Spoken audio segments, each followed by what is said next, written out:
G'day folks, it's DIY Guy 123 here bringing you another do-it-yourself video. I recently went to a fella's house and picked up a bunch of lumber, reclaimed lumber that he wanted rid of. And when I left, I didn't notice it until I got home, but I had a flat tire. And when I got checking the punctures, I plugged one because I found a puncture, so I plugged it.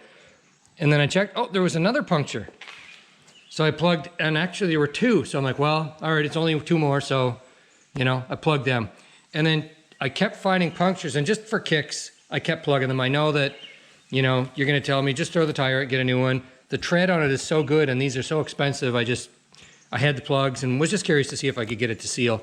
I'm not actually using the tire, but just curious if I could get it to seal. So in all, I put 11 plugs in this tire. It looks like a porcupine. It holds the air, but not for very long. Like, after 2 or 3 days or 4 days, it'll leak out. I'd like to keep this as a spare tire. I don't plan to put 50,000 kilometers on it, but anyway, it'd be nice to have as a spare because my spare is now on the truck. So what I've got is a can of this Inflate and Seal. This is intended as a temporary get you going on the road situation. If you have a nail or something that's punctured your tire, the instructions say to don't remove the object. So leave the nail in there, shake this can really well, screw on the fitting, and then press the button, and with the can turned upside down, and that will cause the contents of this can with all the pressure in the can to go into the tire. So the tire will start to inflate because of the pressure that's in the can. And my guess is that it will expand in the tire or off gas. I don't physically mean the liquid in here will grow in size, but my guess is it will off gas inside there, and that maybe a reaction of some sort will cause the air pressure in the tire to increase. What I'm going to do is, and they do say then you should roll the tire so that the coating on the inside certainly coats all of the punctures. And so I'll be doing that, but I'm suspecting this will settle in one place and cause a tire imbalance. That will be, pretty well impossible to balance out on a balancing machine, and you never get a mechanic to even touch tire like this with these holes. So what I'm going to do is lean the tire over.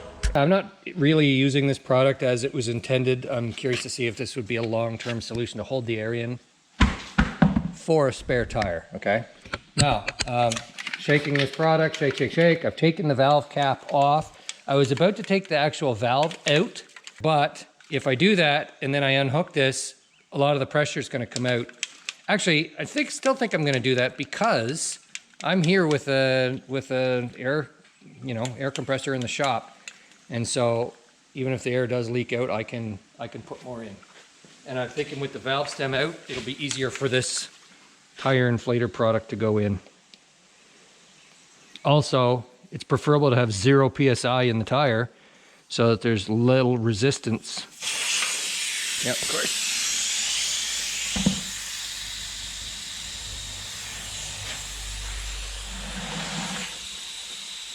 Now to remove that valve, I use a tool like this with the end of it that's facing the camera, and just unscrew it 2 or 3 times and it comes right out.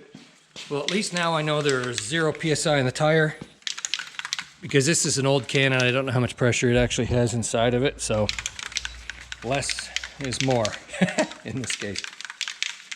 Directions say, shake well before using, don't remove the object to cause a puncture, screw it onto the tire valve, hold the can in the upright position to release the foam. So there must be a hose inside the can that goes to the bottom.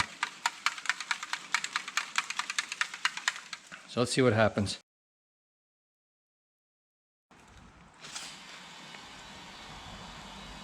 And I can see some goo flowing through the hose a little bit. Yeah, I can definitely see it going through now.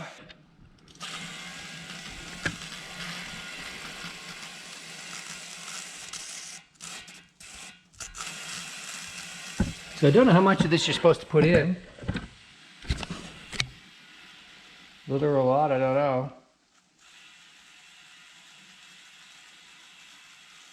But I really suspect it's intended to be a roadside repair and not a permanent repair. So what I'm gonna do after I feel that I've got all this in that I'm gonna be putting in, take it off, I'll put the tire valve back on, and then pump it up hard, and then roll it so that the repairs are on the lowest part.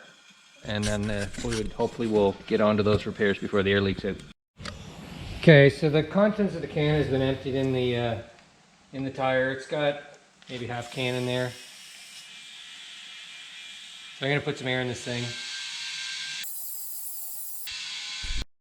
Okay, so I've got 50 PSI in there, which is about the right amount. And now I've taken chalk and I've marked all the spots in the tire where the pinholes are, or the plugs. And so of course, there's a plug. So, and it's at this side of the tire. So I'm gonna basically lean the tire like this for a minute and let the fluid, collect down there. And then I'll leave it like that for a minute, and then I'll rotate the tire so that the next chalk mark is lowest, and let the fluid collect there for a while. And I'll keep doing that until I get it rotated around all of these spots. And with any luck, that will basically cause this thing to seal up. So we'll see.